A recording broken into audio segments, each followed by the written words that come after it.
গতকাল সন্ধ্যার পর আমাদের সংগঠনের রাজ্য কমিটির অন্যতম সদস্য বিশালগড় বিভাগীয় কমিটির সম্পাদক কমরেড হিমাদ্রি শেখর ঘোষের উপর আমাদের বিশালগড় মহকুমার করইমুড়াতে অতর্কিতভাবে হামলা চালানো হয়।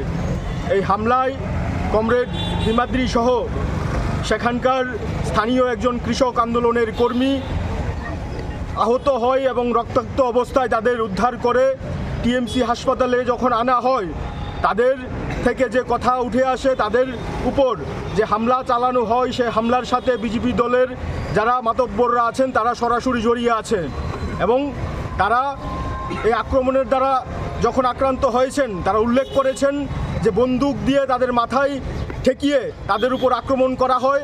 এবং আমরা মনে করি 2018 সালের পর থেকে গত 8 বছরে সাধারণ মানুষ থেকে শুরু করে আমাদের যারা বিরোধী সংগঠনের কর্মী সমর্থকরা আছে, বিশেষ করে এসএফআইয়ের যারা নেতৃত্ব কর্মী বাহিনী আছে, তাদের উপর বিজেপির আক্রমণ প্রতিনিয়ত চলছে।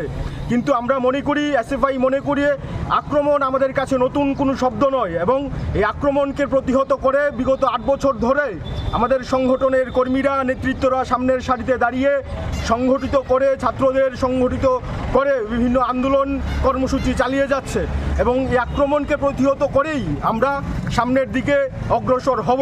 এবং আজকের এই আন্দোলন থেকে কর্মসূচি থেকে আমরা বলতে চাই, শুধুমাত্র হিমাদ্রি শেখর দাস নয়, হিমাদ্রি শেখর ঘোষ সহ সারা রাজ্যে এই সময়ের মধ্যে আমাদের নানা কর্মী বাহিনীর উপর আক্রমণ চলছে। বিশেষ করে কলেজের মধ্যে ছাত্রদের উপর যেভাবে আক্রমণ সংঘটিত হচ্ছে, গতকালও বিলোনিয়া কলেজের একজন আমাদের নেতৃত্ব, সেখানকার কলেজের নেতৃত্বের উপর যে আক্রমণ সংঘটিত করা হয়েছে, সে আক্রমণের দ্বারা ওকে রক্তাক্ত অবস্থায় উদ্ধার করা হয়েছে। আমরা মনে করি এই আক্রমণের সাথে যারা জড়িয়ে আছে, শাসক দলের কর্মী বাহিনী থেকে শুরু করে যারা লম্পট আছেন, তাদেরকে গ্রেপ্তার করতে হবে।